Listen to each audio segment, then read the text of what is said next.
주기도문 강해를 계속하면서 오늘은 일용할 양식이란 제목으로 말씀을 드립니다. 그 11절에 오늘 우리에게 일용할 양식을 주시옵고, 요 한 절 말씀을 중심으로 해서 일용할 양식을 달라라는 그런 기도가 무엇일까, 이런 것을 말씀을 드리고자 합니다. 우리 사람들은 세상을 살아가면서 여러 가지 필요한 것들이 있습니다.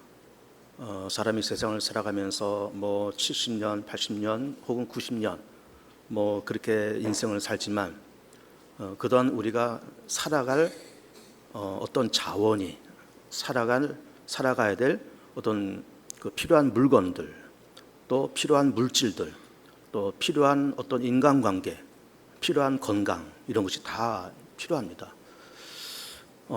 그래서 그 중요한 것을 우리는 흔히 의식주 이야기를 합니다. 먹는 것, 입는 것, 살아가는 것. 그러면서 그 세 가지 중요한 것을 얘기하면서 그 중에서도 또 한 가지를 뽑아보라 그러면은 역시 그 먹는 문제예요. 입는 거야 이렇게 저렇게 입어도 어쨌든 살 수 있고, 사는 것도 넓은 집이 되었던 작은 집이 되었던 이제 살면 사는 건데, 먹지 않고 살아갈 수 있는 방법은 없단 말이에요. 그래서 먹는 문제가 아주 굉장히 중요해요. 그래서 오늘 우리에게 일용할 양식을 주시옵소서라고 그렇게 기도를 해라, 그런 말씀을 하시고 있는 겁니다. 근데 여기서 양식이라고 하는 것이 비단 그렇게 먹는 것만 얘기할까? 그렇지는 않습니다. 필요한 것이 우리 가운데 있습니다. 의식주를 비롯해서 또 내적으로는 마음의 평안, 건강, 또 좋은 인간관계, 이런 것도 다 필요해요.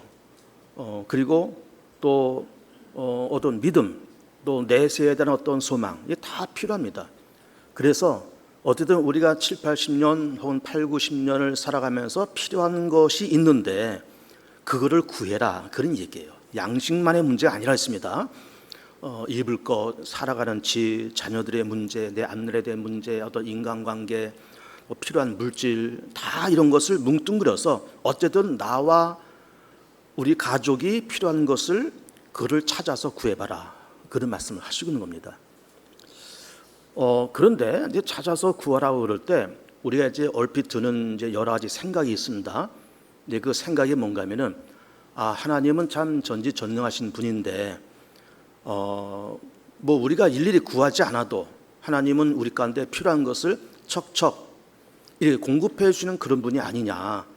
또 여호와 이레라는 말씀도 있으니까 하나님이 전지전능하신 분이나 그러면은 내게 필요한 것, 우리 가족들에게 필요한 것, 오늘 필요한 것, 내일 필요한 것 다 아실 테니 이렇게 다 우리가 구하기 전에 착착 알아서 채우시는 그런 하나님 아니냐. 그리고 준비하시는 하나님이라 그랬으니 그렇게 채워가신 하나님이라 그러면 우리가 굳이 기도를 할 필요가 뭐 있냐, 그것을 구해야 될 필요가 뭐 있냐라는 생각을 하게 돼요.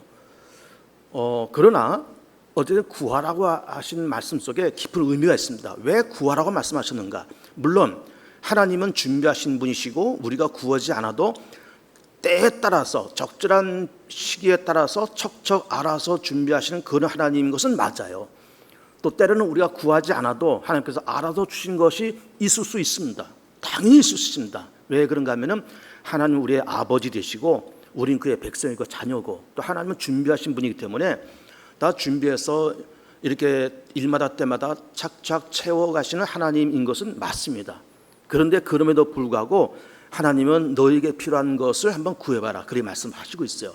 그 이유가 뭘까 하는 것을 보려고 그런 겁니다. 그 첫 번째는 우리가 필요한 것이 있다 그랬습니다. 의식주를 비롯해서 여러 가지가 필요한 것이 있는데 그것이 내게 아무리 필요하다 그럴지라도, 또 내가 그것을 얻으려고 아무리 애쓸지라도 그 모든 것이 하나님께로부터 오는 것임을 알 필요가 있다라고 하는 거예요. 이게 하나님께로부터 오는 거다. 그래서 하나님이 이거를 주셔야만이 가능한 것인데 하나님이 주시지 않으면은 우리 인간에게 방법이 없다는 겁니다. 우리가 아무리 구하고 두드리고 찾고 별짓을 다 해도 하나님이 하늘을 딱 닫으시고 오늘 끝이야, 더 이상 없어 하고 길을 막으시면은 이거는 방법이 없는 겁니다. 그래서 우리가 구할 수 있는 것, 의식주의 문제가 이 모든 것이 내게 필요한 것인데 하나님이 주시지 않으면, 하나님이 허락하지 않으시면 이런 방법이 없다는 것을 우리가 알아야 되고, 모든 것이 하나님께로부터 비롯된다고 하는 것을 알아야 된다는 것을 이제 말씀하시기 위해서 구해봐라, 그런 말씀을 하시고 있는 겁니다. 예를 들면 그 이스라엘 민족이 출애굽을 할 때 주저 한 1400년경에 이제 출애굽의 시기인데, 그 출애굽을 하면서 60만 명이 떠났다는 거잖아요. 그리고 그것이 장정 60만이니까 여인들, 아이들, 노인들 이 다 합치면은 거의 뭐 한 200만 명 가까운 숫자가 된다고 봐요. 그럼 그렇게 엄청난 숫자가 출애굽을 해서 홍해를 건너고 광야를 지나갔는데, 광야에서 하루 이틀 지나간 것이 아니에요. 40년을 지나갑니다. 그리고 광야에서는 농사 지을 만한 땅이 없습니다. 그늘도 없습니다. 길도 없어요. 안내자도 물론 없습니다. 그런 막막한 곳에서 까딱해서 길을 잃으면 그야말로 광야에서 헤매다가 그냥 거기서 죽는 거예요. 거기다가 한두 사람도 아니고 200만 명 되는 그 사람들이 어디 가서 먹을 것을 구해요? 어디 가서 손바닥만한 그늘을 구합니까? 어디 가서 물을 구해요? 전혀 이거는 전적으로 하나님이 돕지 아니하시면, 하나님께서 먹을 것을 주지 아니하시면, 하나님께서 친히 불기둥과 구름길이 되지 아니하시면 200만 명 되는 그 사람들이 광야에서 생존이 불가능한 겁니다. 거기서 죽어요. 어떻게 삽니까? 물이 있습니까? 뭐 먹을 것이 있습니까? 농사가 됩니까? 무슨 뭐 길을 안내하는 사람이 있습니까? 그러니까는 전적으로 그 광야에서 40년 동안 이 이스라엘 사람들이 배운 것이 뭔가 하면은, 인간은 하나님을 의지할 때 살아갈 수 있는 길이 열리고, 하나님께서 주시지 않으면, 하나님께서 열어주지 않으면 인간에게는 방법이 없다고 하는 것을 철저히 배운 시간이 바로 그 출애굽의 시간이었다라고 하는 겁니다. 그러니까 이제 출애굽도 그렇지만 우리도 마찬가지예요. 우리도 지금 참 뭐 소득 3만 불이다, 3만 5천 불이다 그렇게 얘기하면서 참 우리나라도 이제 경제 10번째 가는 국가가 되었다, 우리도 선진국이 되었다라고 그렇게 말을 하지만, 뭐 그 말이 뭐 틀린 말도 아니고 다 어쨌든 우리는 먹고 살만한 나라에서 살고 있습니다. 참 감사한 일이죠. 그러나 그럴지라도 하나님의 문을 닫으면 방법이 없는 겁니다. 하나님께서 대한민국의 앞날을 막으시고 우리가 가는 길을 막으시고 우리가 요구한 것을 허락하지 아니하시면 우리가 별짓을 다 해도 방법이 없는 겁니다. 그러니까는 기도해라 라고 하는 그 말은, 너희가 필요한 것이 이런 것이 있지 않냐, 그걸 구해봐. 그 구하는 것을 이게 누가 주는 거야? 네가 구해서 되는 것도 아니고, 네가 애써서 되는 것도 아니고, 사람이 주는 것도 아니고, 이거는 나 여호와가 주는 것이고 나 여호와께로부터 시작되는 것인데, 이거를 모르면 너희들은 세상을 살아갈 방법이 없다라고 하는 것을 철저히 우리한테 가르쳐 주시고 있는 겁니다. 두 번째 이유는 우리가 필요한 것을 구하라는 거잖아요. 이런 양식을 구하는데, 그럼 우리가 구합니다. 구하면서 어떤 일이 벌어진가 하면은 일단 우리가 구하잖아요. 그럼 구하면서 그 시간이 흘러가면서 내가 구하는 것이 점점 이렇게 다듬어져 갑니다. 여러분, 다듬어져 간다고 하는 말을 잘 한번 들어보세요. 예를 들어서 어떤 남녀가 이제 결혼하기 전에 서로 상대방을 위해서 기도하는 것이 있습니다. 예를 들면 여자가 남자를 만나기 전에 나한테는 이런 남자가 좀 이상적이다 하면서 뭐 키는 뭐 몇 센치 이상, 그리고 직업은 이 정도, 이러이러한 직업군에 속한 그런 사람, 연봉은 이 정도 이상 받는 사람, 그리고 집안 배경은 이 정도 이상 되고 학벌은 이 정도 이상 되는 사람, 그러면서 나름대로, 그러면서 또 뭐 성품은 이러이러한 사람, 그 나름대로 어떤 이상형을 가지고 기도를 해요. 물론 그렇게 이상형을 갖고 기도하는 것은 나쁜 것은 아닙니다. 당연히 그렇게 해야 되는 거예요. 그렇게 출발을 해야 됩니다. 하면서 이것이 한 달, 두 달 혹은 1년, 2년 지나가면서 생각이 조금씩 바뀌기 시작하는 거예요. 처음에는 내가 이상적인 남자를 이렇게 내가 생각해 봤는데, 굳이 뭐 직업군이 그런 직업군을 굳이 가질 필요가 있나? 그거 아니라도 괜찮잖냐? 뭐 학벌은 이 정도가 되고 집안 배경은 이 정도가 돼야 된다고 내가 처음부터 기도했지만, 굳이 뭐 학벌 그렇게 안 돼도, 뭐 그 집안 배경이 그렇게 안 돼도 어쨌든 다 되는 것 아니야? 그러면서 처음에는 그렇게 출발했지만 이것이 몇 달 지나고 1년, 2년 혹은 그 이상 지나가면서 내가 구하는 것의 기도의 제목이 점점 다듬어져 가요. 이게 중요한 겁니다. 그러니까 우리가 필요한 이러한 양식이 있다고 했습니다. 이것이 양식만의 문제가 아니랐습니다. 이것이 어떤 물질적인 것을 떠나서 또 어떤 인간관계, 마음의 평안함, 어떤 믿음의 관계, 어떤 세상적인 어떤 조건과 여건들, 이런 것을 위해서 기도하라 말씀하시는데, 그 우리가 나름대로 하나님 내가 앞으로 살아가려면 이 정도 재산이 필요합니다. 우리 자녀들에게 주셨는데 얘네들이 이렇게 컸으면 좋겠습니다. 이런 직업을 가졌으면 좋겠습니다. 그리고 이제 사업하는 사람 같으면 내가 이제 1년 벌어서 1년에 어느 정도의 수익이 났으면 좋겠습니다. 뭐 한 달 이제 잔다 그러면 한 달에 어느 정도 수익이 났으면 좋겠습니다. 라고 그런 소망을 갖고 기도를 시작하는 거예요. 물론 다 좋습니다. 그렇게 출발을 해야 돼요. 그러나 시간 지나가면서 이것이 조정돼 가고 다듬어져 가고 그렇게 되어 가는 겁니다. 그런데 기도의 제목이 다듬어져 가는 것도 다듬어지는 거지만 동시에 누가 다듬어져 가는가 하면 나 자신이 다듬어져 가요. 이게 중요한 겁니다. 내가 하는 기도의 제목도 다듬어져 가고 나도 다듬어져 가요. 그러면서 내 성격도 내 성품도 내 믿음의 색깔도 믿음의 모습도 또 나의 어떤 인생관도 나의 인생 철학도 그런 기도 속에서 1년 2년 지나가면서 나라는 인간이 점점 다듬어져 가요. 그럼 이것이 1년 2년 10년 20년 지나가면서 그게 나는 기도했을 뿐인데 믿고 기도하고 맡기고 기도하고 맡기고 기도했을 뿐인데 그러면서 기도의 제목이 다듬어져 가고 나 자신도 다듬어져 가더라 그 말이에요. 그러면서 인격도 어떤 성품도 그 사람의 됨됨이도 그 사람의 어떤 인생 철학도 다듬어져 가면서 내가 나를 볼 때도 그렇고 제3자가 나를 볼 때도 그렇고 저 사람 참 과거에는 좀 이러이러한 사람이었는데 사람이 좀 껄렁하고 사람이 규범이 없고 그냥 천방지 저렇게 살던 사람인데 이 사람이 교회 다니고 1년 2년 이렇게 돼 가면서 참 사람이 잘 다듬어졌다. 참 사람이 말하는 것도 진득하고 행동하는 것도 참 무게감 있고 사람의 판단력도 있고 현명하고 참 사람이 잘 다듬어졌네. 이것이 바로 믿음을 통해서 그렇게 됨과 동시에 내가 원하는 기도를 꾸준히 해나가면서 기도의 제목도 다듬어져 가고 나 자신도 동시에 다듬어져 가더라라고 하는 거예요. 그래서 일용할 양식을 구해라 그런 말씀을 하시고 있는 겁니다. 세 번째로는 우리 주님께서 그렇게 기도하라고 하는 그 까닭은 물론 우리가 기도하지 않아도 주님이 다 채우시는 것이 있다 그랬습니다. 그런데 그렇게 기도해 가면서 어떤 일이 벌어진가 하면은 내 기도를 받으시는 그 전능하신 하나님과 내가 점점 가까워지고 친밀해져 가고 그 관계성이 더욱더 돈독해져 가요. 이게 중요한 겁니다. 그렇게 기도하면서 응답받는 건 둘째치고 물론 응답이 있지만 그 응답해 준 하나님과 나와의 관계성이 끈끈해지고 돈독해져 간다 그런 얘기예요. 예를 들면 이런 겁니다. 뭐 동네마다 편의점에 다 이렇게 있잖아요. 그 편의점을 뭐 하루에 한두 번씩 다 이용을 하실 거예요. 그 뭐가 필요해서 뭐 가서 뭐 음료수도 사 먹고 뭐 이러저런 것도 사 먹고 필요한 거 생활용품도 사고 다 그렇습니다. 그 편의점을 왔다 갔다 하면서 편의점을 왜 가는 거예요? 필요한 것을 사러 갔을 뿐이에요. 뭐 세제가 떨어졌네? 그래서 편의점에서 세제 한 통 사오는데 사오지만 이게 하루에 한두 번 가면서 이게 하루 지나고 이틀 지나고 뭐 한 달, 두 달, 1년, 2년 지나가면서 그 편의점을 이용하면서 내가 필요한 것을 사기도 사는 거지만 어떤 현상이 벌어져요? 그 편의점 주인과 가까워지게 돼 있습니다. 서로 이제 얼굴을 알게 되잖아요. 한두 번 같이 얼굴 압니다. 그 다음 갔을 때 또 오셨네요. 그 다음에 어디 사세요? 어디 산다 얘기하고 그러면 서로 대화하고 오고 가고 또 나도 그 편의점 주인한테 집은 어디세요? 어디 사세요? 뭐 아이들은 뭐 몇 명이세요? 이 가게 언제 시작하셨어? 가게 잘 됩니까? 이게 대화를 해가면서 물건도 사지만 그 편의점 주인과 가까워지고 친해져요. 그러다가 나중에 뭐 바깥에 가서 커피도 한 잔 먹는 그런 사이도 될 수가 있는 겁니다.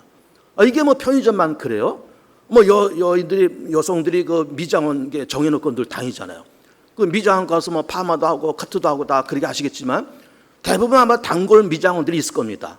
그러면 가서 거기를 한 번, 두 번 이렇게 가다 보면은 뭐 파마하고 카트하는 것도 카트하는 거지만은 그 미장원 주인하고 이제 가까워지고 친해지는 거예요.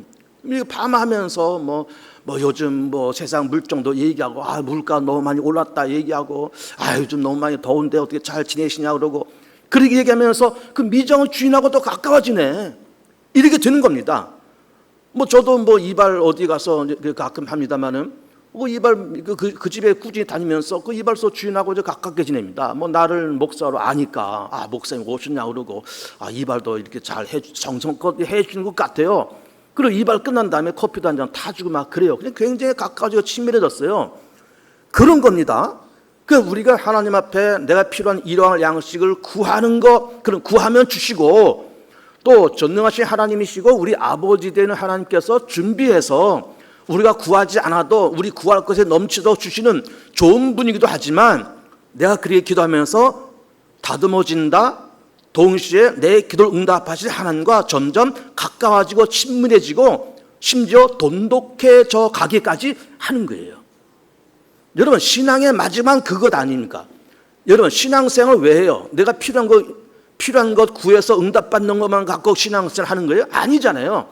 결국은 신앙생활이라고 하는 것은 이 세상을 창조하시고 나를 자녀 삼으신 하나님과 가까워지고 돈독해져 가고, 날 위해서 십자가에서 죽으시고 부활하신 그 주님을 가까워져 가고 친해져 가고, 보혜사 성령과 가까워지고 친해져 가고, 심지어 너무너무 친해서 하나가 되는 그 완벽한 단계가 신앙의 정점이 있잖아요.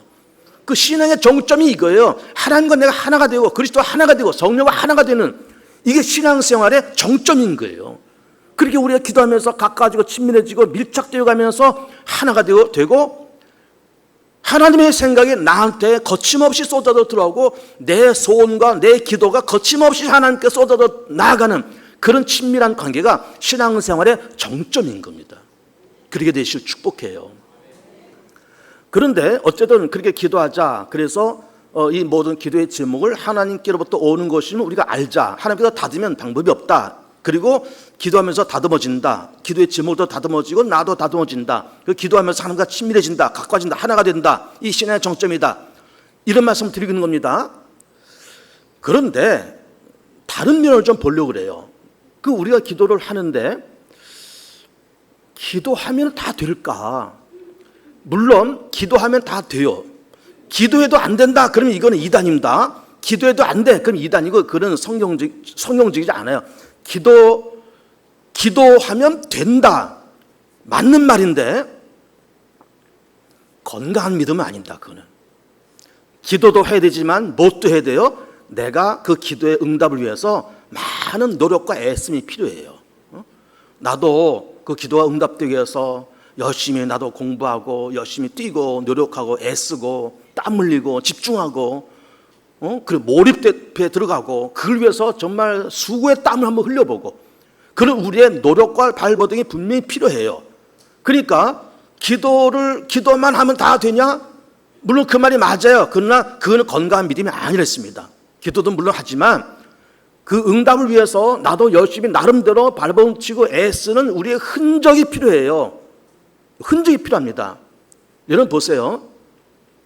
이제 아담과 하와가 에덴 동산에서 선악과 따먹어 죄를 짓잖아요. 그리고 이제 인류에게 어떤 저주가 찾아옵니다. 근데 이제 우리가 그 쭉 보면은 그렇게 해서 하와에게는 해산하는 고통, 또 남편에게 순종하는 그런 것이 찾아오고 수고해야 먹을 거다 이렇게 말씀했어요. 수고해야 먹을 거다. 그리고 또 아담에게도 너는 이마에 땀이 흘러야 먹을 거다 이렇게 말씀하세요.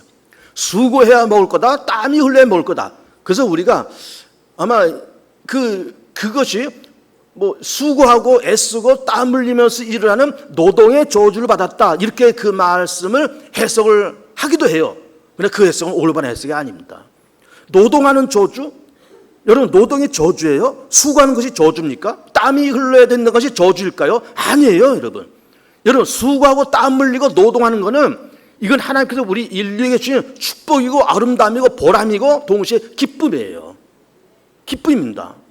예를 들어서 우리 주부들이 이제 저녁에 뭐 식사 준비해서 식구들과 함께 이렇게 식사들 하시겠지만, 어쨌든 저녁에 이제 식사를 하려면 그래도 오후 서너 시쯤부터는 식사 준비를 해야 될 겁니다. 그리고 장을 봐 와야 되고, 이것도 뭐 썰고 다듬고 무치고 뭐 양념해서 끓이고 이렇게 해서 뭐 한두 시간 해야 어쨌든 식구들이 먹어서 저녁 식사가 돼요.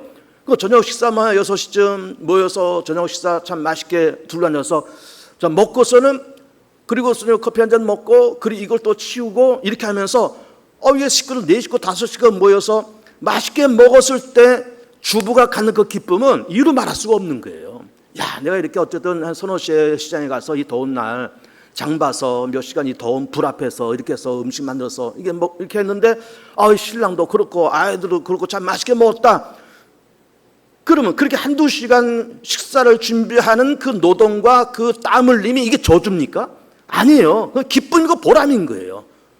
기쁨과 보람인 겁니다. 그러니까 예를 들면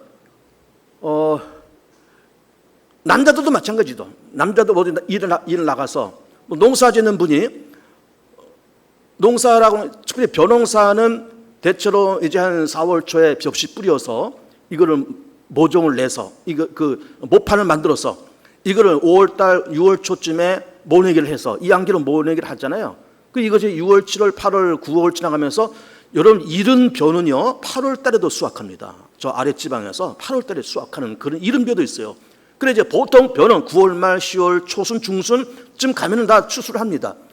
그러면 농부가 그렇게 쌀을 거두게 해서 이른 봄에 이렇게 모종 내서 이 벼판을 만들어서 이양기대 해가지고 여름 내내 이렇게 잘 관리해서 가을에 추수해서 추수한 거를 창고에다가 쟁겨놨다. 그러면 이 쌀을 쟁겨놨을 때 얻는 그 기쁨과 보람은 이루 말할 수가 없는 거예요. 그럼 그동안 몇 달 동안 이 더운 날에 나가서 뭐 이렇게 약도 쳐야 되고 뭐 물고도 봐줘야 되고 그렇게 수고하고 애쓰는 것이 저주입니까? 절대로 저주가 아니에요. 내가 나 먹고 살기 위해서도 마찬가지지만은 남들을 먹이고 살리기 위해서 내가 수고하고 애쓰는 이 땀과 눈물과 희생과 수고는 절대로 저주가 아닙니다. 이거는 하나님께서 우리 사람에게 주시는 행복과 기쁨과 보람이에요. 그래서 우리가 그 말을 굉장히 조심해야 되는 겁니다. 우리 아담과 하와가 선악과 따먹어서 노동에 저주가 왔어. 노동에 저주가 왔어. 저주가 아닙니다. 그 노동과 수고를 통해서 애씀과 땀 흘림을 통해서 얻는 그 기쁨과 보람을 주시기 위해서 그렇게 말씀하신 거예요. 얻는 기쁨과 보람이 굉장히 큽니다. 그러니까 우리가 세상 살면서 하나님께서 우리 가운데 내가 기도하지 않아도 하나님께서 주신 것이 분명히 있어요. 전지전능하신 분이 그런 거 못하실 리가 없습니다. 다 하실 수 있어요. 그러나 내가 해야 할 일은 분명히 해야 됩니다. 내가 그 기도가 응답되기 위해서 기도도 물론 하지만 눈물 흘리고 애쓰고 찾아보고 공부하고 그리고 부지런히 다녀보고 그렇게 하는 우리 애씀과 눈물과 희생도 분명히 필요한 겁니다. 그러면서 얻어지는 그 보람, 그러면서 응답받았을 때 그 보람과 기쁨은 이루 말할 수가 없어요. 여러분 그냥 남이 덜러덩 주는 것하고 내가 애써서 얻는 것하고는 느낌이 다른 겁니다. 전혀 달라요. 애써서 얻은 그것이 더 값져요. 굉장히 이거 값진 겁니다. 그걸 우리가 알아야 되는 거예요. 예를 들면 멀쩡한 남자가 20대 난 청년이 혹은 30살 먹은 34살 먹은 애가 한두 살 있는 애아빠가 날이 밝았는데 갈 데가 없다. 일할 데가 없다. 직장도 잃어버리고 뭐 이렇게 해서 요즘 뭐 실업급여도 뭐 이게 몇 달 나온다 그러는데 뭐 그런 것도 뭐 없다라고 했을 때 이거 벌이도 없지, 갈 데도 없죠.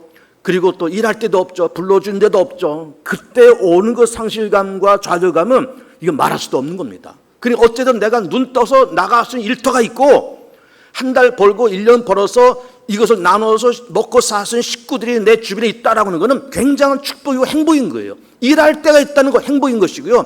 일해서 얻은 보람이 있고 기도해서 얻은 그 응답의 보람이 있다고 하는 것은 굉장한 보람이고 행복이고 기쁨인 겁니다. 그러니까 일용할 양식을 위해서 기도도 물론 해야 되겠지만 그것이 응답되기 위해서 많은 희생과 눈물과 땀을 흘려야 돼요. 그것이 저주가 아니었습니다. 이건 행복과 기쁨과 보람이에요. 그런데 이런 거 한번 좀 얘기를 해볼게요. 저는 이제 80년대 신학 공부를 했습니다. 뭐 20대 때잖아요. 그러니까 이제 우리나라가 70년대, 80년대가 기독교가 가장 활발하게 부흥될 때가 바로 그때예요. 7, 80년대. 그래서 80년 초쯤에 장로회 신학대학 신대원을 들어가서 입학하고 그리고 중간에 군대도 갔다 오고 그리고 신학 공부 다시 복학해서 신대원을 졸업을 87년 2월에 졸업을 하고 졸업하자마자 영락교회 전임 전도사 들어가서 2년 인턴 생활을 마치고 나왔어요. 그렇게 하면서 어쨌든 이렇게 그때가 20대 후반 그리고 30대 초반 막 이럴 때입니다. 그 80년대가. 그리고 신학 공부도 그때 했습니다. 그때 저희 선배들이나 저희 담임 목사님이나 또 신학교에서 신학을 가르치는 교수님들도 우리들에게 한결같이 무슨 얘기를 했는가 하면은 제군들 이제 신학 공부해서 이제 조금 있다가 안수받아서 목사가 다 될 텐데 그저 부르는데 그냥 마다하지 말고 다 가라. 큰 데건 작은 데건 뭐 도시건 농촌이건 할머니 2명 앉아있는 교회도 다 부르면 다 가서 눈물 흘리면서 다 기도하면서 목회를 해. 교회에서 주는 대로 받아서 먹고 뭐 없으면 굶고 뭐 없어서 굶게 되면 하나님께서 또 금식기도 하는가 보다, 금식기도 하라 그러는가 보다 하면서 금식기도 하고 옷도 2벌 3벌 가질 필요 없어. 1벌 갖고 여름에도 그거 입고 겨울에도 그거 입고 구두도 2켤레 3켤레 있을 필요 없어. 1켤레 가지고 그 비 올 때나 뭐 맑을 때나 겨울이나 뭐 여름이나 그 1켤레 갖고 그 신고 다니면 다 그렇게 해. 교회에서 주는 거 뭐 적다 많다 하지도 말고 그냥 있는 거 먹고 없으면 굶고 금식하고 그러면서 목회해. 내일은 남 모르고 하나님께 다 먹여 살 테니까 내일은 남 몰라 하면서 다 그렇게 목회해 라고 그렇게 가르쳐 주셨어요. 우리 담임 목사님도 우리 선배들도 또 신학교 교수님도 다 그렇게 가르쳐 줬습니다. 왜 그런가 하면은 당신네들도 그렇게 살아왔기 때문에 그래요. 그렇게 살아왔기 때문에 우리 후배들에게도 뭐 20대 중후반 된 새파란 이 젊은 신대원 학생들한테 그런 얘기를 하는 겁니다. 그래서 그런 줄 알고 나도 그렇게 지금까지 살아왔어요. 교회가 주시는 대로 뭐 많다 적다는 소리도 없이 그렇게 살아왔고, 그리고 돈을 저축하고 재테크를 하면서 재산을 늘려간다는 생각은 눈꼽만큼도 못했어요. 왜 그런가 하면은 그렇게 하는 것이 부정하다고 생각했기 때문에 그래요. 목사가 무슨 뭐 전도사가 무슨 뭐 재테크하고 뭐 돈을 모으고, 물론 모을 돈도 없거니와 돈을 모아서 뭐 재테크를 하고 뭐 부동산을 샀다 팔았다 그딴 짓이 나고, 목회할 사람이 무슨 그딴 짓이 나고, 이 부정한 것으로 봤던 겁니다. 저만 그런 것이 아니에요. 그때 그 당시 목회하고 그 당시 신학 공부하는 사람들은 다 그런 마인드를 가지고 살아왔습니다. 그렇게 해서 참 열심과 정성을 가지고 살아온 것은 맞고, 그렇게 해서 밥은 굶지는 않았지만 나이가 슬슬 들어가면서 지금 뒤돌아보니까 뭐가 없는가 하면은 쓸 돈이 없어요. 쓸 돈이. 그리고 노후도 상당히 불안하고. 그러면 그때 뭐 선배가 됐든 누가 됐든, 야 제군들 자네들 지금 20대 중후반이고 30대 초반인데 앞으로 구구말려 같은 목회를 하겠지만, 목회도 좋지만 적당히 재테크 좀 해. 이 사람들아 좀 돈도 좀 모으고 주식도 좀 하고 부동산도 좀 이렇게 하고 빌라 좀 몇 채 사놓고 샀다 팔았다 이렇게 좀 뭐 적법한 절차에 의해서, 뭐 위법이 아닌 적법한 절차에서 그렇게 다 해. 눈치껏 좀 해. 이런 말을 누구도 해주는 사람이 없었고 우리도 그런 말 들은 적도 없고, 그걸 하면 부조한 것처럼 생각됐으니까. 그런데 문제는 뭔가 하면은 열심과 정성을 다해서 살아왔지만 정말 비둘기같이 순결하고 뱀처럼 지혜로워야 될 텐데 비둘기같이 순결하게 살아온 건 맞는데, 좀 주를 위해서 뭐 목숨도 바치고 뭐 물질도 바치고, 뭐 하지만 또 헌금하고 뭐 하지만 헌금하고 모아서 건축 헌금하고 모아서 무슨 헌금하고, 이게 살아와서 밥은 굶지 않았지만 이게 시간 지나다 보니까 그것만이 다가 아니로구나. 비둘기같이 순결하게 사는 것도 좋지만 뱀처럼 지혜로울 필요도 있구나.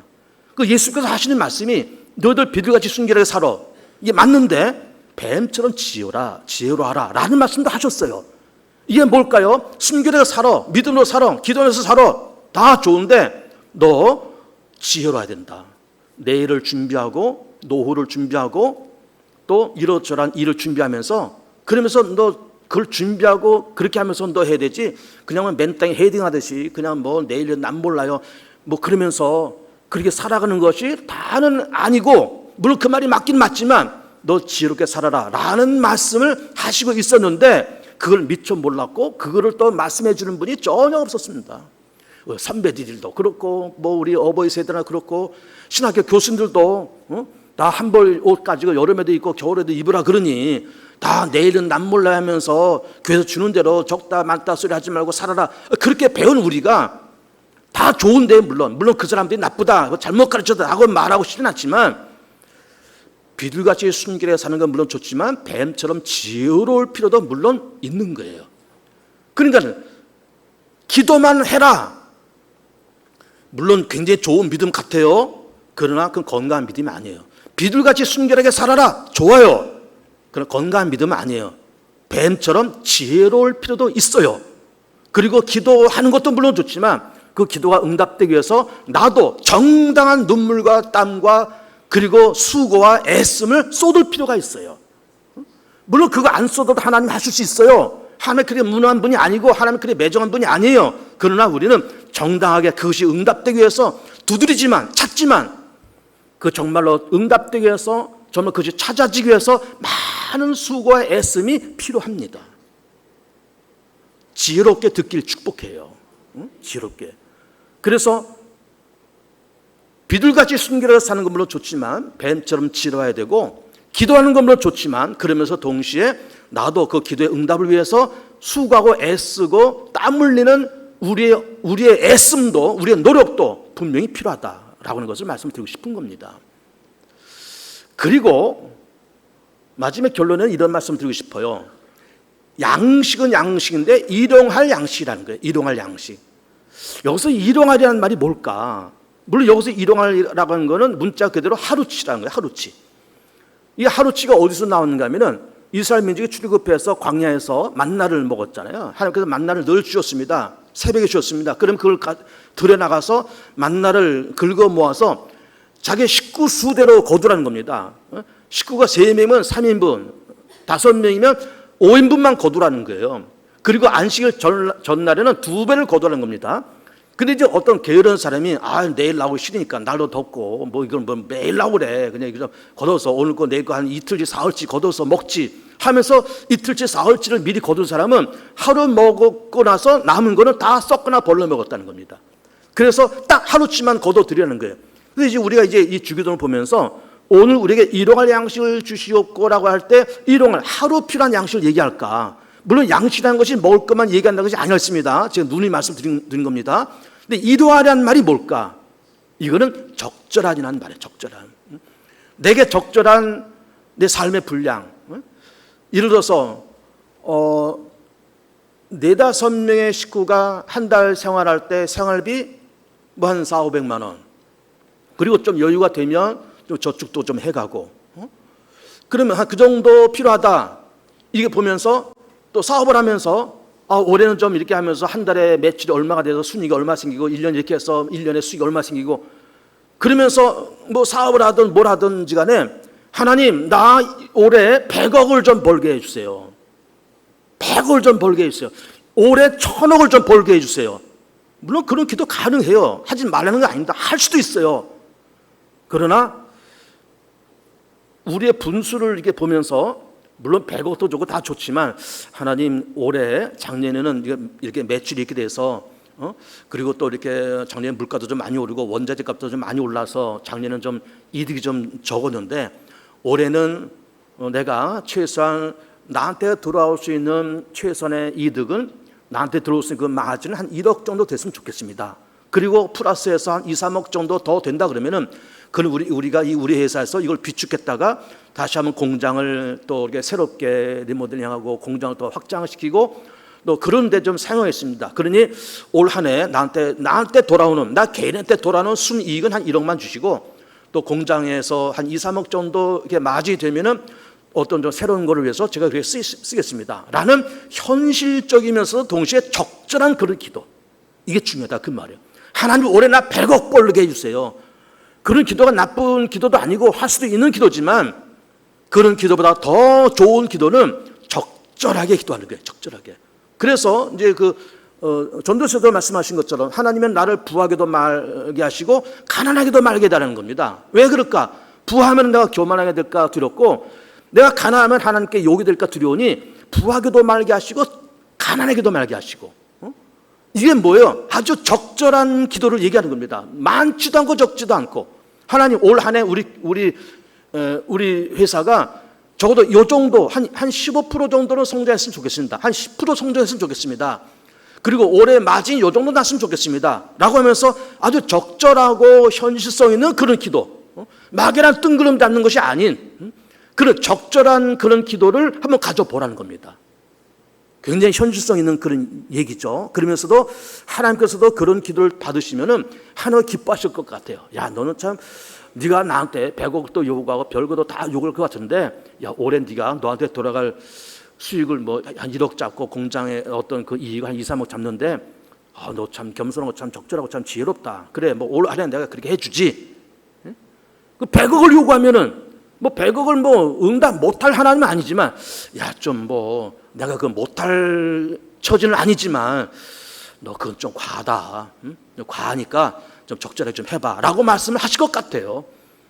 자, 오늘은 주기도문 강해 가운데서 오늘 우리에게 일용할 양식을 주시옵고 하면서 기도하라. 기도하면서 이것이 하나님께로부터 비롯되는 것이고, 그렇게 하면서 내가 다듬어지고 기도가 다듬어지고, 그리고 하나님과 친밀해져 가고 그 기도가 응답되기 위해서 나도 노력해야 된다 말씀하시고 있고, 적절한 기도가 필요하다 이런 말씀을 드리고 있는 겁니다. 그래서 적절한 분량 속에 기도하셔서 응답받아서 올해 이제 8월 초입니다. 올해도 얼마 안 남았는데 올해도 내년도 그 이후에도 하나님의 적절한 축복 속에, 그러면서 동시에 지혜롭게 세상을 살아가면서 비둘기같이 순결하고 물론, 그리고 뱀처럼 지혜롭게 세상을 살아가면서 하나님의 적절한 기도와 적절한 축복 속에 살아가는 복된 교우들 다 되시기를 축복합니다.